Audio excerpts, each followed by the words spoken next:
Alors, on va voir dans cette vidéo la commande décomposer.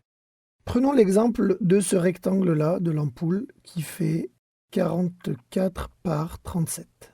Je vais réaliser ici un rectangle qui va faire arrobase 44 par 37 et je vais faire un décalage de 2 vers le bas. Donc si je dis décaler, distance de décalage, je vais taper 2.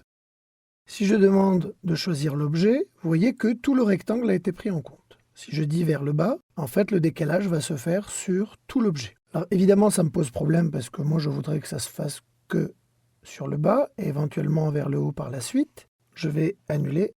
J'ai besoin de décomposer mon rectangle avant de faire mon décalage. Donc pour ce faire, je vais prendre l'outil décomposer et je vais cliquer sur l'objet. Je valide. Vous voyez que là, l'objet est complètement décomposé. Et lorsque je vais faire mon décalage par 2, je peux le faire vers le bas et vers le haut, et ça fonctionne parfaitement. On peut aussi utiliser l'outil décomposer dans d'autres cas. Dans le cas d'éléments de la bibliothèque, prenons l'exemple de ce fauteuil. Je vais régénérer.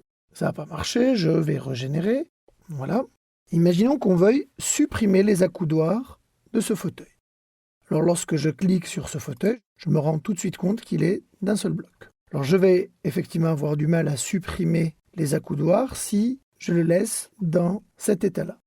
Je vais choisir la commande décomposer, cliquer sur mon objet, valider, et là, mon objet n'est plus en un seul bloc, mais en éléments complètement séparés. Je vais pouvoir supprimer mes accoudoirs.